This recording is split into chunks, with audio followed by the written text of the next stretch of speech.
साल था 1919। Europe Jung के कगार पर था। मुनिच के एक भरे हुए बियर हॉल में एक बॉम्ब फट गया। यह कोई आम बॉम्ब नहीं था, यह अडोल्फ हिटलर के लिए था, वो आदमी जिसने जर्मनी को अपनी मुट्ठी में पकड़ा हुआ था। बॉम्ब हिटलर के भाषण के दौरान फाटने वाला था। हैरानी की बात यह है कि हिटलर कुछ मिनट पहले ही बिल्डिंग से निकल गया था। यह घटना हिटलर की जान लेने की कई कोशिशों में से पहली थी। हर एक इतिहास का रुख मोड़ने की एक गंभीर कोशिश थी। मुनिच में यह बाल बाल बचना जर्मनी में एक झटका था। यह एक सख्त याद दिला था कि हर कोई हिटलर की आइडियोलॉजी का समर्थन नहीं करता था। इसने जर्मनी के अंदर से ही उसके राज के बढ़ते विरोध को भी उभार कर सामने रखा। यह पहली कोशिश भले ही असफल रही, लेकिन इसने हिटलर के राज में आने वाले खतरे का संकेत दिया। सवाल यह नहीं था कि कोई दोबारा कोशिश करेगा या नहीं, बल्कि कब करेगा। म्यूनिक बॉम्बिंग के पीछे आदमी जॉर्ज एल्सर था, एक छोटा सा जर्मन टाउन का कारपेंटर। एल्सर ने अकेले काम किया, इस विश्वास के साथ कि हिटलर जर्मनी को बर्बादी की तरफ ले जा रहा है। उसने महीनों तक हमले की योजना बनाई। एल्सर बियर हॉल का नक्शा अच्छी तरह से जानता था। वो हिटलर के भाषणों के समय को समझता था। उसने एक शक्तिशाली बॉम्ब बनाने के लिए विस्फोटक और गन पाउडर भी चुराए। एल्सर का बॉम्ब एक हुनर का कमाल था। पकड़े जाने से बचने के लिए वो अक्सर रात में थकते हुए काम करता था। उसने अपने असली इरादे सबसे छुपाए। अपने विजडन से प्रेरित एक अकेला व्यक्ति। एल्सर की योजना सही थी।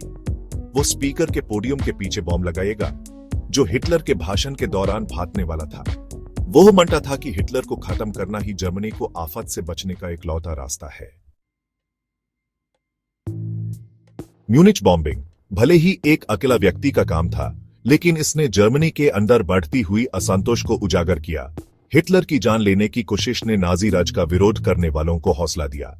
उनमें से उच्च पद के मिलिट्री ऑफिसर्स भी थे जिन्होंने हिटलर की महत्वाकांक्षाओं के दहशत को खुद देखा था।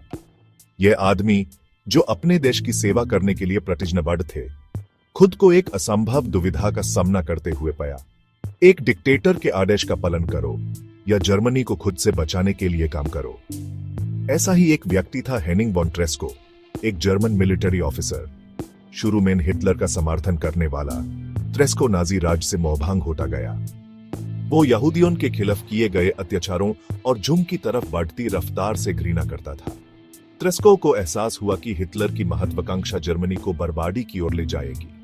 उसने काम करने की एक नैतिक जिम्मेदारी महसूस की। वो मानता था कि हिटलर को हटाना ही जर्मनी के सम्मान को बचने और आगे खून खराबा रोकने का इकलौता रास्ता है।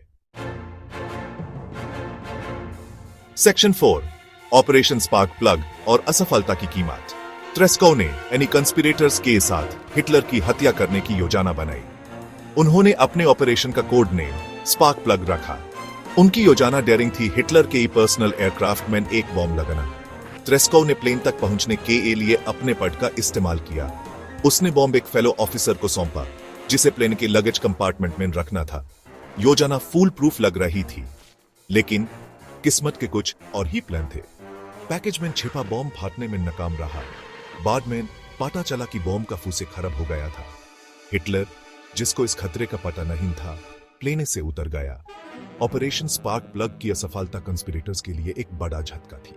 वो जानते थे कि उनका मौका खत्म हो रहा है। हिटलर अपने बचने से हौसला बुलंद होकर सट्टा पर अपनी पकड़ और मजबूत कर लेगा, जिससे कोई भी फ्यूचर कोशिश और खतरनाक हो जाएगी। सेक्शन 5, विप्रतिरोध की विरासत। हिटलर की जान लेने की कोशिशें भले ही असफल रहीं, उन लोगों की हिम्मत का सबूत हैं जिन्होंने उसका विरोध करने की हिम्मत की। ये लोग अपने विजदान और अपने देश के लिए गहरे प्रेम से प्रेरित होकर एक पागल आदमी को रोकने के लिए सब कुछ दांव पर लगा दिया। उनकी कहानियां एक याद दिलाती हैं कि अंधेरे से अंधेरे समय में भी आशा की किरण हो सकती। वो हमें याद दिलाते हैं कि प्रतिरोध कभी व्यर्थ नहीं होता।